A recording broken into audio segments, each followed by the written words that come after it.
Hello, good evening. आप सभी का स्वागत है हमारे एक नई वीडियो में। आज मैं आप सभी को जो आपदा प्रबंधन डिजास्टर मैनेजमेंट है उसका चैप्टर नंबर 4 कराऊंगी। इससे पहले मैं आपको चैप्टर नंबर 1, 2, 3 ये तीनों करा चुकी हूँ और इसके नोट्स भी बना चुकी हूँ। अगर आपको किसी को कोई भी नोट्स चाहिए हो किसी भी चैप्टर का तो आप मुझे बता देना, मैं आपको वो प्रोवाइड करा दूँगी। ठीक है, तो आज हम इस वीडियो में हम चैप्टर नंबर 4 करेंगे, भारत का आपदा रेखा चित्र। ठीक है, चलिए अब हम करते हैं। इसमें देखिए, इसमें हम देख लेते हैं कि इसमें कौन कौन से चैप्टर जो मतलब क्वेश्चन जो है इम्पोर्टेंट है। तो देखिए, भारत की संवेदनशीलता का रेखा चित्र, ये क्वेश्चन इम्पोर्टेंट है। दूसरा है प्राकृतिक आपदा का रेखा चित्र। ठीक है, चलिए अब हम करते हैं क्वेश्चन नंबर 1। क्वेश्चन नंबर 1 जो है उसको हम कंप्लीट करते हैं।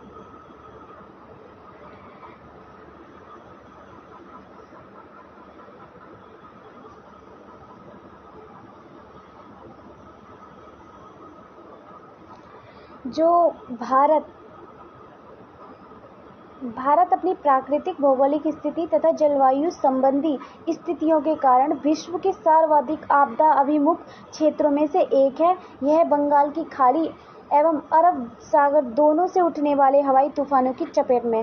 कहने का मतलब यह है, जो भारत है अपनी प्राकृतिक भौगोलिक जो स्थिति है और जो जलवायु संबंधित स्थितियां जो हैं, इनके कारण क्या है, विश्व में सर्वाधिक सबसे क्या है अभिमुख क्षेत्रों में से एक माना जाता रहा है। और इसमें जो क्या है बंगाल की खाड़ी है और जो अरब सागर की दोनों की मिलने से क्या है, दोनों की तरफ से तूफान जो आते हैं उसकी चपेट में हमारा भारत जो है हमेशा आता रहा है। और जो भारी वर्षा जो होती हैं, बाढ़ें हैं, शुष्क और जो अर्ध शुष्क क्षेत्र होते हैं, उनकी वजह से भी क्या है, जो सूखा इस उपमहाद्वीप में भी क्या है बुरा असर डालता है, प्रतिकूल असर डालता है और प्रतिकूल वातावरण का भी क्या है निर्माण करने में सहायक होता है।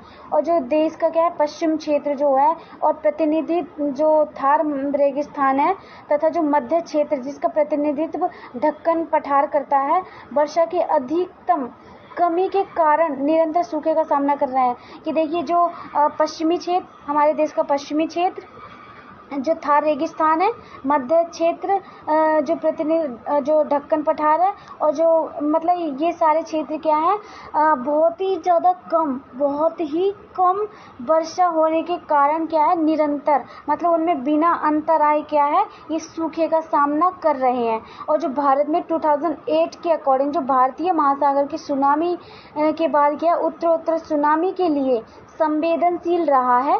भारत की 7600 किलोमीटर लंबी तटीय रेखा है, जिसके कारण चक्रवातों से क्या है बारंबार खतरा होता रहता है। भारत के 3 मुख्य भूगर्भीय क्षेत्रों में विभाजित किया गया है।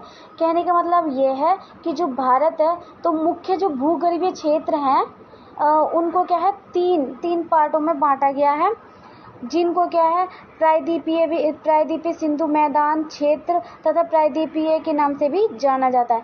हिमालय क्षेत्र जो उसको 2 भागों में बांटा गया है, उप विभाजित किया गया उनका। पद्धति 1 में हिमालय को पश्चिम से पूर्व तक के 4 क्षेत्रों में विभाजित कर दिया है। एक है पंजाब, हिमालय, सतलुज और सिंधु नदियों के बीच का क्षेत्र, कुमाऊं, सतलुज तथा काली नदियों के बीच का क्षेत्र 2 हो गए, और नेपाल, हिमालय, काली तथा तीस्ता नदियों के बीच का क्षेत्र 3 हो गए। असम, हिमालय, तीस्ता तथा ब्रह्मपुत्र नदियों के बीच का क्षेत्र पूरे 4 हो गए। ये 4 उपविभाजन कर दिया गया इनका।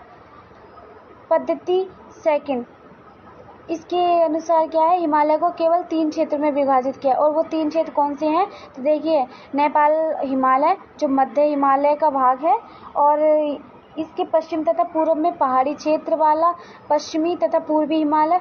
प्रत्येक क्षेत्र के अपने आपदीय जोखिम है। क्षेत्र तथा जोखिम के अनुसार पठार वर्गीकरण की व्याख्या आने के अनुच्छेदों में की जाएगी। देखिए, अब हम सबसे पहले करते हैं हिमालय क्षेत्र।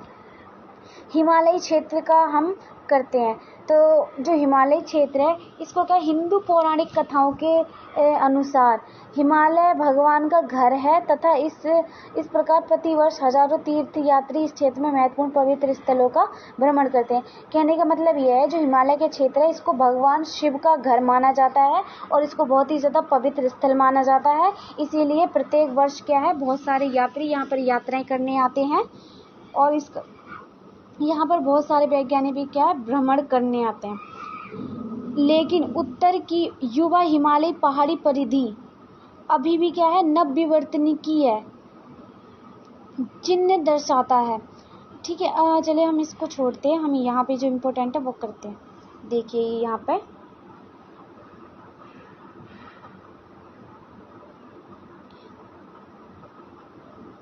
ये देखिए इतना पहाड़ी क्षेत्र में 3500 मीटर से ऊपर स्थित क्षेत्र में वनस्पतियां नहीं है तथा वह क्षेत्र साधारणतः बर्फ से बाधित है। कहने का मतलब ये जो पहाड़ी क्षेत्र है, जो 3500 मीटर से ऊपर क्या है स्थित, जहाँ है स्थित क्षेत्र जो है वहाँ पर वनस्पतियां है ही नहीं बिल्कुल। ठीक है, और जो बर्फ से बाधित क्षेत्र भी है ये, और इन क्षेत्रों को क्या है अधिक ऊंचाई वाला क्षेत्र भी कहा जाता है, और मौसम बहुत ही अप्रत्याशित भी होता है, और वायुमंडल में ऑक्सीजन की कमी भी बहुत ज़्यादा होती है।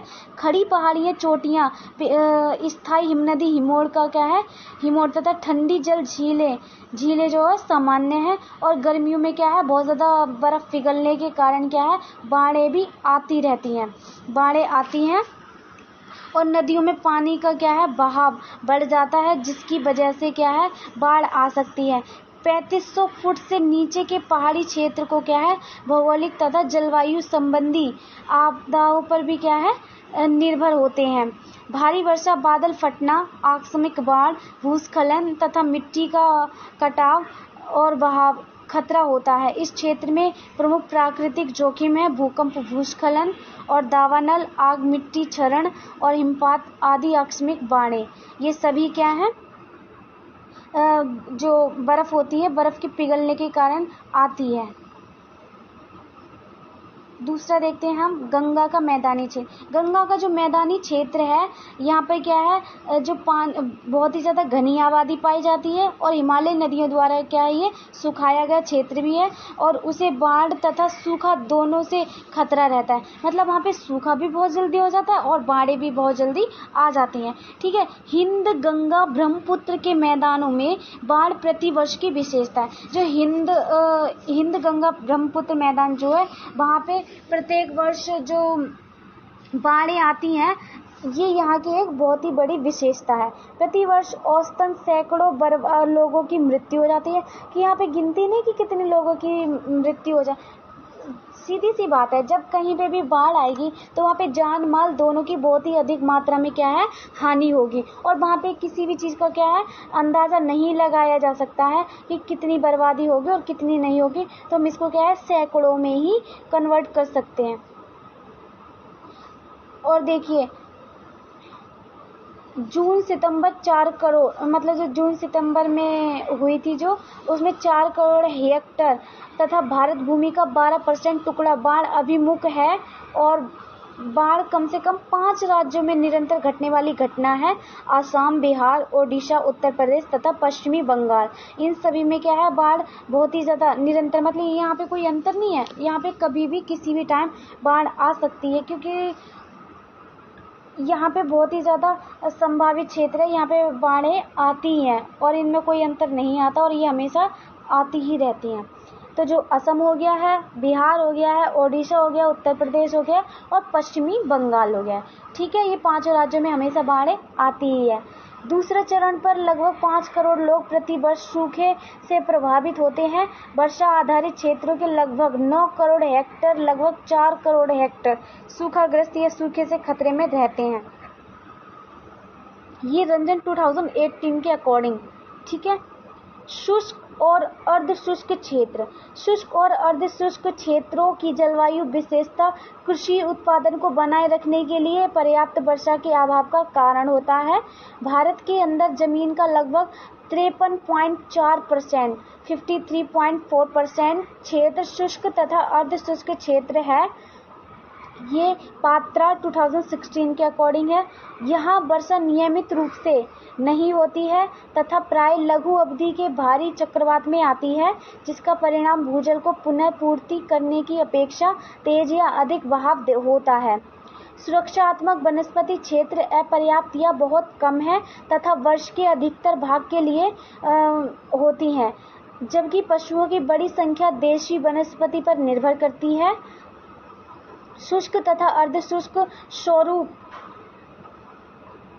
स्वरूप लगभग देश के अलग अलग जलवायु वातावरण को क्या है परिलक्षित करता है, जो कि उत्तर पूर्व में उमस से लेकर जो वर्षा का लगभग 180 डेज वर्षा राजस्थान के थार रेगिस्तान में होती है। ठीक है, अब हम देखते हैं ढक्कन के पठार। ढक्कन के पठार मध्य भारत में स्थित हैं, जो प्रायद्वीपीय पठार है जिसमें आंध्र प्रदेश, महाराष्ट्र, कर्नाटक राज्य के कुछ भाग सम्मिलित हैं। ढक्कन के पठार का चित्रण का सीमांकन पश्चिम में पश्चिमी घाट, दक्षिणी में नीलगिरी की पहाड़ियां, पूर्व में पूर्वी घाट, उत्तर में अरावली तथा छोटा नागपुर की पहाड़ियां द्वारा किया गया। ढक्कन पठार के पानी की भारी कमी से जूझ रहे हैं। यद्यपि इस क्षेत्र में नर्मदा, तापी, महानदी, गोदावरी, कृष्णा तथा कावेरी नदियां बहती हैं। इन नदियों का अधिकतर रास्ता काफी निश्चित परिभाषित स्थिर है और इनके पास डेल्टा क्षेत्र को छोड़कर बाढ़ के अवशेषों को लेकर जाने के लिए अपने प्राकृतिक किनारों के अंतर्गत पर्याप्त क्षमता है। पूर्वी तट पर महत्वपूर्ण नदियों के निचले भागों पर पाट बना दिए गए हैं। इस प्रकार बहुत हद तक बाढ़ की समस्या दूर हुई है। ठीक है, तीसरा है पश्चिमी एवं पूर्वी घाट। तटीय रेखा के समानांतर चलने वाले पश्चिमी एवं पूर्वी घाट वर्षा छाया क्षेत्रों में भूस्खलन तथा सूखे की समस्या का सामना करते हैं। पश्चिमी घाट उत्तर से सतपुड़ा पर्वतमाला क्षेत्र से लेकर महाराष्ट्र, गोवा, कर्नाटक, केरल, तमिलनाडु से होकर दक्षिण तक फैले हैं। ये देखिए तटीय क्षेत्र भारतीय उपमहाद्वीप विश्व में सबसे बुरी तरह से प्रभावित क्षेत्र है। 7500 किलोमीटर लंबी तटीय रेखा वाला उपमहाद्वीपीय विश्व के उष्ण चक्रवात के लगभग 10% के लिए खुला है। इनमें से अधिकतर का आरंभिक जन्म या रचना बंगाल की खाड़ी में होती है तथा भारत में पूर्वी तट से टकराते हैं। औसतन 5 से 6 उष्ण चक्रवात प्रति वर्ष बनते हैं और जिनमें से 2 या 3 गंभीर हो सकते हैं। अधिकतर लगभग यहाँ पे देखिए 1 मिनट, चक्रवात दोनों तटों पर बार बार घटित होते हैं। पश्चिमी तट तथा पूर्वी तट इन दोनों पे क्या है बार बार जो चक्रवात है वो हमेशा आते रहते हैं। बाकी चलिए यहाँ पे प्राकृतिक आपदा रेखा चित्र। प्राकृतिक आपदा रेखा चित्र जो है इसमें जो प्रकृति के द्वारा जो भी आपदाएं घटित होती हैं उन आपदाओं का क्या सीन रहा है हम उसके बारे में देखेंगे। ठीक है, देखिए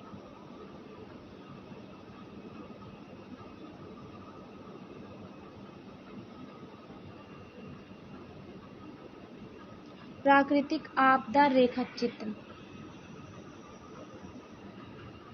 इसमें पहले हम देखेंगे भूकंप जमीन का अचानक प्रचंड कंपन का नाम है। जमीन की पपड़ी या सतह या क्रिया के परिणाम स्वरूप बहुत अधिक विनाश का कारण होता है। पूर्ण भूकंप अभिमुख क्षेत्रों का 12%, बहुत अधिक गहन भूकंपों 18%, गहन भूकंपों तथा 25% क्षति योग्य भूकंपों की तरफ उन्मुख या प्रवृत्त होता है। सर्वाधिक बड़े भूकंप अंडमान निकोबार द्वीप समूह, कच्छ, हिमाचल तथा उत्तर पूर्व में घटित हुए हैं। हिमालयी क्षेत्र विशेष रूप से भूकंप उन्मुख हैं। पिछले 3 मुख्य भूकंपों ने गुजरात जनवरी 2001, जम्मू कश्मीर अक्टूबर 2005, सिक्किम 2011 को हिलाकर रख दिया। सन 2006 में भारत के दूसरे भागों में निम्न स्तरीय अनेक भूकंप आए हैं। भारत के सभी 7 उत्तर पूर्वी राज्य असम, अरुणाचल प्रदेश, नागालैंड, मणिपुर, मिजोरम, त्रिपुरा तथा मेघालय, अंडमान निकोबार द्वीप समूह तथा उत्तर एवं उत्तर पश्चिमी में 6 अन्य राज्य जम्मू कश्मीर, उत्तरांचल प्रदेश, बिहार, पश्चिम गुजरात और भूकंपीय जोन 5 में आते हैं। जो भूकंपीय zone second, third, fourth, fifth होते हैं, तो ये सारा फिफ्थ में आ जाता है। और देखिए अब हम देखते हैं भारत में प्रमुख भूकंप तो कहाँ कहाँ पे आए हैं। तो 16 जून 1819, 16 जून 1819 में कच्छ गुजरात में आया है जिसमें परिमाण 8 रहा है। और 10 जून 1869 को कछार के नज़दीक असम में आया है, 70.5 रहा है इसमें, 7.5। और देखिए 30 मई 1885 सोपोर जम्मू व कश्मीर 7 रहा इसका परिमाण। और 12 जून 1897 में शिलांग के पठार 8.7 रहा इसका। 4 अप्रैल 1905 में रहा है कांगड़ा हिमाचल प्रदेश। ये तो सारे यहाँ पे आंकड़े रहे हैं, ठीक है, हम इसको छोड़ते हैं, हम जो इम्पोर्टेंट है इसको ज़्यादा करते हैं। तो देखिए बर्बाद करने वाले भूकंप भारतीय उपमहाद्वीप का इतिहास रहे हैं कि जो भूकंप आते हैं वो पूरी तरीके से बहुत ज़्यादा जान माल को हानि करते हैं, बर्बाद कर देते हैं एक पल के लिए उस राज्य को, शहर या जो भी है उसको बर्बाद कर देते हैं। तो उपमहाद्वीप का क्या है इतिहास रहा है कि यहाँ पे जो भी भूकंप आते तो यहाँ पे बहुत ही बड़े पैमाने पर क्या है बर्बादी कर जाते हैं। उच्च बारंबारता तथा गहन भूकंपों का मुख्य कारण यह है कि भारतीय प्लेट एशिया में लगभग 47 mm प्रति वर्ष की दर चल रही है। भारत के भौगोलिक आंकड़े दर्शाते हैं कि भूमि का 54% भूकंप के खतरे में है। विश्व बैंक तथा संयुक्त राष्ट्र के एक प्रतिवेदन में अनुमान लगाया गया है कि भारत में लगभग 20 करोड़ शहरी निवासी 2050 तक तूफानों और भूकंपों का सामना करेंगे। देखिए यहाँ पे बता रहे हैं कि जो भारत के क्या है, भारत के लगभग 20 करोड़ शहरी निवासी जो है 2050 तक तूफानों और भूकंपों का क्या है सामना करेंगे, ठीक है, 20 करोड़ लोग शहरी निवासी जो हैं। बाकी भारत के भूकंप प्रतिरोधी डिजाइन संहिता में दिए गए भूकंपीय जोनिंग मानचित्र के हाल के जोन कारकों के संदर्भ में भारत को भूकंपीयता के 4 स्तर प्रदान किए गए हैं। अन्य शब्दों में भारत का भूकंपीय जोनिंग मानचित्र को 4 भूकंपीय क्षेत्र में विभाजित किया गया, जिसको मैंने बताया था सेकंड, थर्ड, फोर्थ, फिफ्थ। तो ये 4 जोन हैं भारत के भूकंपीय क्षेत्र के, ठीक है। चलिए अब हम करते सुनामी। एक सुनामी जापानी भाषा में जिसको जिसका अर्थ है बंदरगाह, नामी मतलब इसका अर्थ है लहर, उन जल लहरों का नाम है जो एक जलाशय साधारणतः एक समुद्र के एक बड़े आकार के विस्थापन के कारण बनती है। भूकंपीयता द्वारा जनित सुनामी समुद्र तल में अचानक विकृति का परिमाण होती है जिससे बाहर स्थित क्या है पानी का उद्वादा, कहने का मतलब जब जो पानी होता है तो वो अपने दायरे में रहता है तब तक तो वो सिर्फ नदी या नदी कह सकते हैं हम उसको, लेकिन जब वो अपने दायरे से बाहर हो जाता है तो वो एक सुनामी का रूप और बाढ़ का रूप ले लेता है, ठीक है। समुद्र के स्तर के नीचे आने वाले भूकंप पुनर्निर्मित क्षेत्र से ऊपर पानी को उसके समुद्र के स्तर के नीचे आने वाले भूकंपीय पुनर्निर्मित क्षेत्र से ऊपर पानी उसको संतुलन स्थिति से हटा देता है। जैसे देखिए मैं आपको बताऊं, जैसे ये एक नदी है तो ये यहाँ पे ये नदी बह रही है, ठीक है। जब तक ये ऐसे रहेंगे तब तक तो अपने दायरे में है, और जैसे ये पानी इधर उधर भागने लगता है, ये ऐसे ऐसे इधर से आएगा, ऐसे आएगा, तो ये सब क्या है एक ये बाढ़ का रूप ले लेता है, ठीक है। और सुनामी मतलब ये जैसे ये एक मिनट ये सुनामी आ रही है, ठीक है। तो ये लहर बहुत ही ज़्यादा ऐसे लहर जो होती हैं ये भूकंप का भी ज़्यादा स्पीड पे आती है, तो ये भूकंप का भी क्या है, ये एक रूप भूकंप भी सुनामी के कारण आ सकता है, ठीक है। तो इनका जो संतुलन होता है, जो इनका जो बैलेंस होता है, जब वो पानी का बैलेंस हट जाता है तो वो सुनामी बन जाती है, ठीक है। सुनामी समुद्र के नीचे भूकंप या ज्वालामुखी विस्फोटन से उत्पन्न बहुत विशाल लहरें, समुद्र की गहराइयों में उभरी सुनामी लहरें ऊंचाइयों में अधिक ढक से नहीं बढ़ती हैं। कहने का मतलब यह है कि जैसे मैंने आपको बताया कि जो भूकंप हो या जो ज्वालामुखी विस्फोट होता है, इनके कारण भी क्या है, जो लहरें हैं बहुत ही गहराई से, बहुत ही तेजी से क्या है उत्पन्न होती हैं, और जब बहाव होता है तो वो सुनामी का रूप धारण कर लेती हैं, ठीक है। तो देखिए अब हम यहाँ पे पढ़ते हैं, परंतु जैसे लहरें अंत भूमि पर चलती हैं, वे ऊंची और ऊंची बनती चली जाती हैं, जैसे समुद्र की गहराई घट जाती है। सुनामी लहरों की गति लहर के स्रोत से दूर पर नहीं अपितु समुद्र की गहराई पर निर्भर करती है। सुनामी लहरें गहरे जल के ऊपर जेट जहाजों के समान तेज गति से चल सकती हैं, केवल उथले पानी पर पहुंचकर धीमी पड़ जाती हैं। सुनामी लहरों को प्राय ज्वारीय लहरें भी कहा जा सकता है। जो सुनामी लहरें होती हैं उनको ज्वारीय लहरें भी कहा जा सकता है, ठीक है। अब हम पढ़ते हैं भूस्खलन।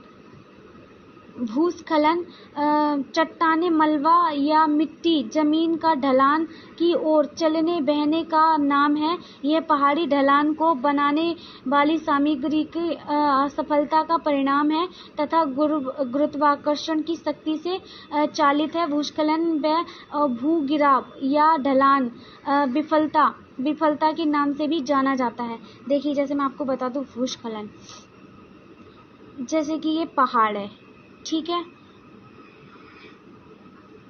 और ये यहाँ पे धीरे धीरे जैसे पानी जैसे ये नदी बह के आ रही है, ठीक है, ये नदी बह के आ रही है। तो जब ये धीरे धीरे इसे बार बार टकराएंगी इस तरीके से, तो जो पहाड़ है, ये पहाड़ का इलाका क्या है, जो ऐसे करके धंसने लग जाएगा, जो नीचे क्या है बैठने लग जाएगा। जब ये बैठने लग जाएगा तो इसको क्या बोलेंगे, भूस्खलन, ठीक है। देखिए दोबारा समझाती हूँ। जैसे ये पहाड़ है और ये नदियाँ बह रही हैं, ठीक है, और जब ये बार बार इससे टकराएंगी, ठीक है, ऐसे टकरा रही हैं, तो ये इस तरीके से जब ये यहाँ तक पहुँचे तो ये धीरे धीरे क्या है धंसना स्टार्ट हो जाएगा। ये इनका ऐसे ऐसे धंसना स्टार्ट हो जाएगा, तो ये भूस्खलन का रूप धारण कर लेता है, ठीक है। तो चलिए अब हम करते हैं बाढ़ की। रुक जाइए, मैं थोड़ा सा और समझा देती हूँ इसमें।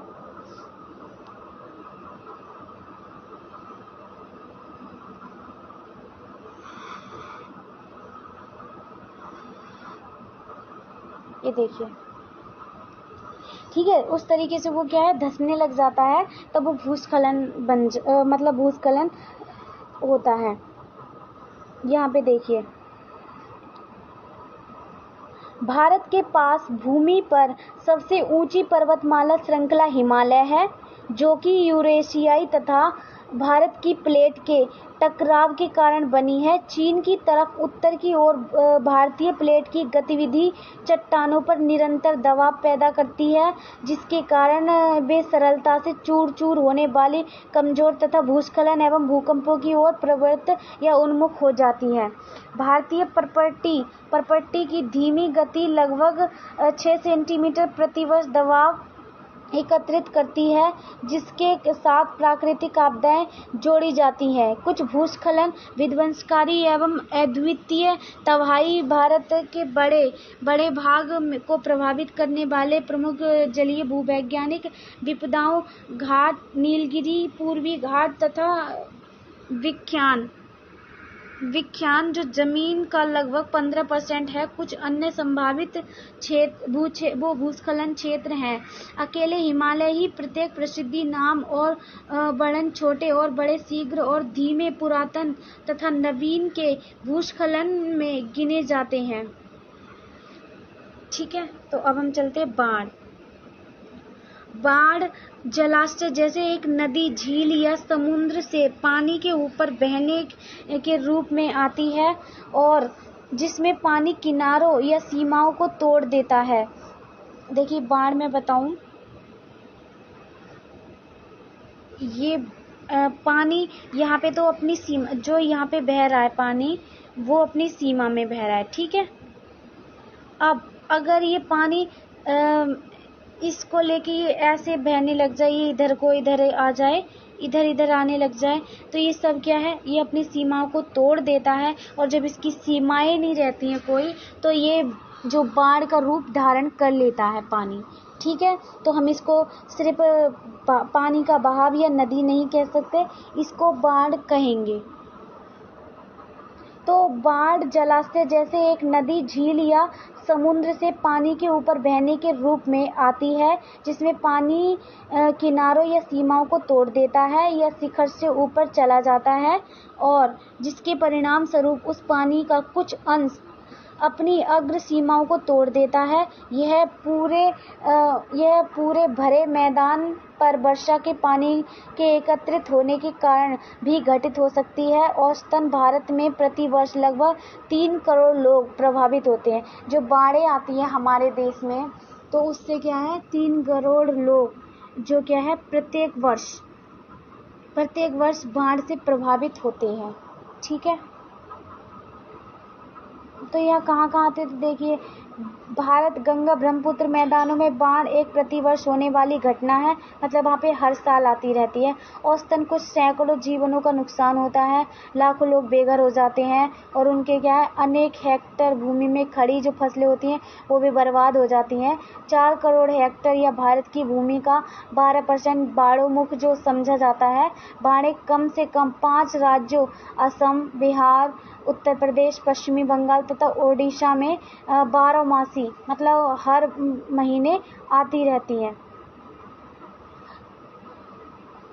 देखिए, यहाँ पे कब आई थी, तो मृतकों की संख्या यहाँ पे वैसे तो यहाँ पे बहुत कम दे रखी है, लेकिन मरते बहुत ज़्यादा हैं, लेकिन उनका डाटा बहुत ज़्यादा कम कलेक्ट किया जाता है।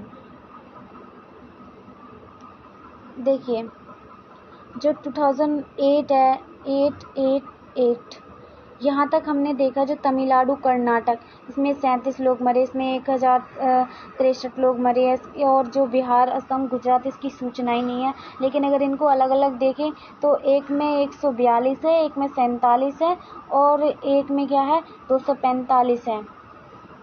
और तमिलनाडु, असम और तमिलनाडु में 54 है और बिहार, ओडिशा, पश्चिम बंगाल में 992 हैं। बिहार पश्चिम बंगाल, इसमें 52 है। कर्नाटक में 300 हैं और तमिलनाडु में 70 हैं। आंध्र प्रदेश में 27 है। बिहार में 98 हैं।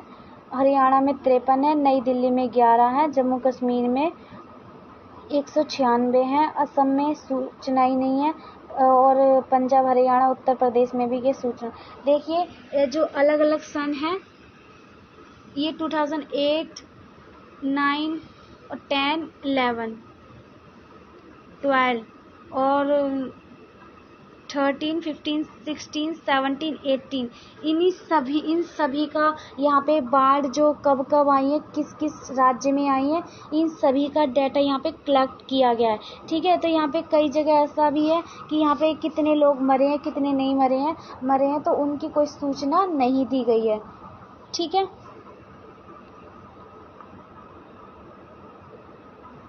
यहाँ पे देखिए चक्रवात। देखिए, हवाएं जो कि कोई भी बड़ी प्रणाली घड़ी की सुई भूमध्य रेखा के उत्तर में उत्तर में दिशा के विपरीत में कम वायुमंडलीय दबाव के केंद्र के इर्द गिर्द घूमती हैं तथा दक्षिण में घड़ी की सुई की दिशा में घूमती हैं, चक्रवात कहलाती हैं। देखो मैं बताऊं चक्रवात, ये देखिए इस तरीके का जो बना होता है उस चक्रवात का रूप होता है। और जब देखिए मैं आपको बताऊं,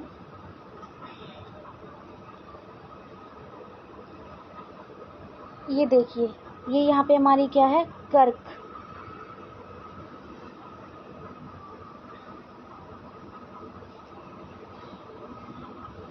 चक्रवात जो होते हैं वो दो प्रकार के होते हैं, एक शीतोष्ण उष्णकटिबंधीय चक्रवात होता है और दूसरा क्या है, उष्णकटिबंधीय चक्रवात होता है। ठीक है, तो जो कर्क रेखा, जो हमारी जो कर्क रेखा होती है, कर्क रेखा के बीच का और जो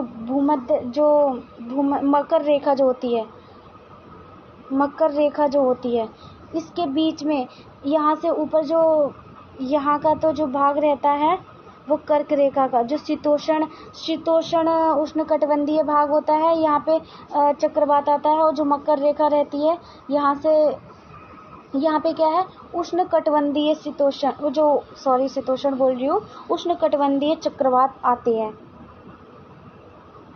ठीक है, तो ये किस तरीके से चलती हैं, ये देखिए ये ऐसे करके हैं, तो ये पवनें ऐसे आती हैं और ये इधर से ऐसे चलती हैं। यहाँ पे ये कर्क रेखा है और यहाँ पे मकर रेखा है। ठीक है, ये यहीं पे ऐसे इसमें चलती रहती है, ये चक्रवात का रूप धारण कर लेती है। ठीक है, मैं इस पर अच्छे से समझा नहीं पा रही हूँ, जो कलर है वो मेरे हाथ से चल नहीं रहा है अच्छे से, लेकिन अगर इसी को मुझे बोर्ड पर अगर कहीं समझाना होता तो शायद मैं अच्छे से समझा सकती थी। लेकिन आप चिंता मत कीजिए, मैं जो नोट्स बना रही हूँ उसमें मैं अच्छे से इसको डिफाइन कर दूँगी। ठीक है, तो देखिए हमने यहाँ पे देखा था कि इर्द गिर्द जो घूमती हैं हवाएं जो होती हैं वो चक्रवात कहलाती हैं। चक्रवातीय हवाएं जमीन के लगभग सभी क्षेत्रों में चलती हैं तथा केवल भूमध्य रेखा क्षेत्र तथा पट्टी को छोड़कर प्राय वर्षा या बर्फ के साथ जुड़ी होती हैं। उन्हीं क्षेत्रों में घटित हुए प्रतिवर्ष चक्रवात या हवाई प्रणालियों व्यवस्थाएं होती हैं जो उच्च दबाव केंद्र आसपास घूमती हैं। इन्हें प्रतिवर्ष चक्रवात इसलिए कहा जाता है क्योंकि इनका बहाव चक्रवातों के विपरीत होता है, अर्थात एक बाहर की ओर फैलती गति जिसमें हवाएं उत्तरी गोलार्ध में घड़ी की सुई की दिशा में तथा दक्षिण में घड़ी की सुई शक्तिशाली नहीं होती है, विपरीत दिशा में चलती है। ये हवाएं प्राय चक्रवातीय प्रणाली की तरह शक्तिशाली नहीं होती हैं तथा सामान्य रूप से कोई तेजी उत्पन्न नहीं करती है। स्थानों में हम क्या देखेंगे, हुगली पश्चिम भारत में 1737 में आया था, 1876 में और 1885 में और 1971 में, 1977 में, 1990 में, 1998 में, 1999 में, 2011 में, 2013, 2014 और 2016 और 2017। इनमें क्या है, मृतकों की संख्या और ये कहाँ पे बताए गए, हुगली पश्चिम बंगाल भारत और बेकरगंज बांग्लादेश, फाइल्स पॉइंट ओडिशा, पारादीप, इन सब में क्या है, चक्रवात आए हैं और इसमें चक्रवात आने के कारण कितने लोगों की मृत्यु हुई है, इन सबको यहाँ पे बताया गया है। अब हम देखते हैं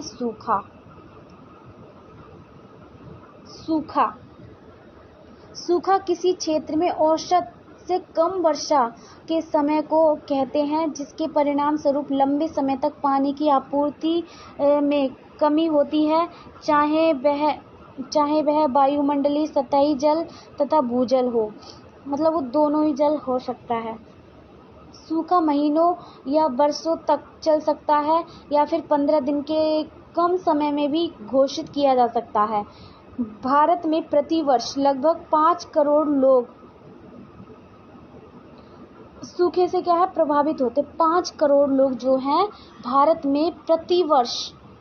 ऐसी कोई वर्ष नहीं जाती है जिसमें 5 करोड़ लोग जो हैं सूखे से प्रभावित ना हो। देखिए जहाँ पर सूखा होता है तो वहाँ पे कितने बुरे हालात पैदा हो जाते हैं कि वहाँ पे ना तो पानी की सुविधा होती है, इंसान भूखे प्यासे भी मरते हैं, और ना तो वहाँ पे कुछ अनाज वनाज उगा सकते हैं, और ना ही वहाँ पे ठीक से रह सकते हैं। तो जहाँ पर सूखा पड़ता है तो वहाँ पे लोगों की कितनी ज़्यादा बुरी हालत हो जाती है वो तो वही व्यक्ति समझ सकता है जिसकी वहाँ पे ऐसी स्थिति रही हो। तो सूखा जो है बहुत ही ज़्यादा प्रभावित करता है लोगों को, क्योंकि ना तो वहाँ पे खाने पीने के लिए कोई सुविधा होती है और ना तो वहाँ पे ढंग से रहा जा सकता है। ठीक है, तो जो ज़मीन होती है, जैसे देखिए जैसे ज़मीन होती है जो, तो इसमें भी क्या है दरारें पड़ने लगती हैं। तो ना तो यहाँ पे जो घर होते हैं तो उनमें भी तो दरारें पड़ जाती हैं, खेत होते उनमें भी दरारें पड़ जाती हैं। तो ना तो वहाँ पे कृषि उगाई जा सकती है, ना पे वहाँ पे पानी के लिए पीने के लिए कोई सुविधा हो सकती है। जब ज़मीन ही सूखे के मतलब पानी के कमी के कारण जब दरारें पड़ रही हैं, फट रही है ज़मीन, तो वहाँ पे किस चीज़ की सुविधा होगी, किस तरीके से व्यक्ति जिंदा रहेगा। जल है तो जीवन है, ऐसा तो सुना होगा कि जल है जीवन है। अगर वहाँ पे जल ही नहीं है तो जीवन किस बात का रहेगा। तो जो सूखा जो है बहुत ही ज़्यादा भयंकर तरीके से पड़ता है और बहुत ही ज़्यादा प्रभावित करता है लोगों को। उष्ण लहरें और शीत लहरें। उष्ण लहर असामान्य रूप से ऊंचे तापमानों का समय होता है। सामान्य तापमान से अधिक जो भारत के उत्तर पश्चिमी भागों में गर्मी के मौसम में आता है। उष्ण लहरें प्राय मार्च और जून के बीच में घटित होती हैं तथा कुछ आपदीय मामलों में जुलाई तक भी चली जाती हैं। अतिवादी तापमान तथा उसके परिणाम स्वरूप वायुमंडलीय स्थितियां इन क्षेत्रों में रहने वाले लोगों को बुरी तरह से प्रभावित करती हैं।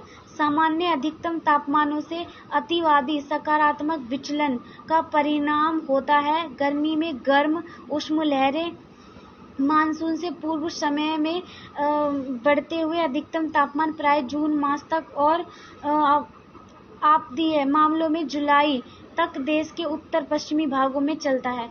उष्ण लहर जो कि बहुत ही ज़्यादा गर्म जो लहरें होती हैं वो, और जो शीत लहरें जो सर्दी के मौसम में बहुत ही ज़्यादा ठंडी ठंडी जो लहरें चलती हैं उनकी बात हो रही है यहाँ पे, उष्ण लहरें और शीत लहरें। ठीक है, तो प्रभावित दोनों ही करती हैं। अभी हम यहाँ पे पढ़ते हैं, देखिए भारतीय मौसम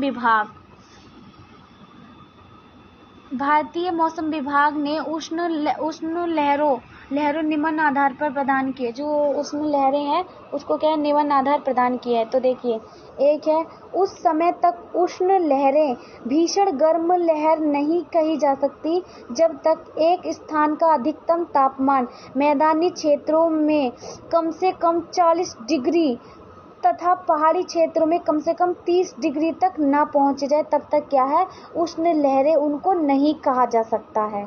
ठीक है, जब एक स्थान का सामान्य अधिकतम तापमान 400 सेंटीग्रेड से कम बराबर है, उष्ण लहरें का सामान्य विचलन 50 से 60 सेंटीग्रेड होता है। गहन उष्ण लहरों की सामान्य से भिन्नता 70 सेंटीग्रेड का या अधिक होती है। ठीक है, जब एक स्थान सामान्य अधिकतम तापमान 400 सेंटीग्रेड से अधिक होता है, उष्ण लहर का सामान्य विचलन 40 से 50 सेंटीग्रेड होता है। गहन उष्ण लहरें की सामान्य से भिन्नता 60 सेंटीग्रेड या अधिक होती है।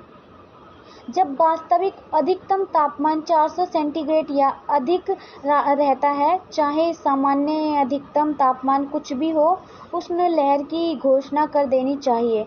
उच्च दैनिक वो जो अधिकतम तापमान तथा लंबी अधिक गहन उष्ण लहरें जलवायु परिवर्तन के कारण वैश्विक सतह पर अधिक जल्दी हो रही हैं। तो देखिए भारत की जो जलवायु परिवर्तन में क्या है प्रभाव को अनुभव कर रहा है। उष्ण लहरें जो हैं उदाहरणों के लिए वृद्धि के संदर्भ में हैं जो प्रतिवर्ष अधिक गहन है तथा मानव स्वास्थ्य पर क्या है विनाशकारी प्रभाव डालती हैं, जिसमें उष्ण लहरों से मरने वालों की संख्या में वृद्धि हो रही है। और शीत लहरें एक मौसमी घटना है जिसकी पहचान हवा की ठंडक से होती है। शीत लहर उत्तरी भारत में बार बार होने वाली घटनाएं हैं। सैकड़ों लोग प्रतिवर्ष शीत लहर तथा उससे जुड़ी बीमारियों के कारण मर जाते हैं। उनसे अधिकतर देश के उत्तरी भागों में गरीब शहरी क्षेत्र से होते हैं। तो जो हमने डिजास्टर मैनेजमेंट आपदा प्रबंधन का चैप्टर नंबर जो 4 था, आज हमने इस वीडियो में इसको कवर कर लिया है पूरा। अगर आपको कहीं पे भी कोई डाउट हो तो आप कमेंट करके मुझे बोल सकते हैं, तो मैं आपको वो डाउट क्लियर करने की कोशिश करूँगी। और जो भी मैं आपको नोट्स बनाऊँगी वो मैं आपको प्रोवाइड कर दूँगी। और अगर कहीं पर भी कोई मिस्टेक हो जाती है तो मैं आप सभी से माफ़ी चाहूँगी। और आप सभी का वीडियो देखने के लिए बहुत बहुत धन्यवाद। नमस्कार।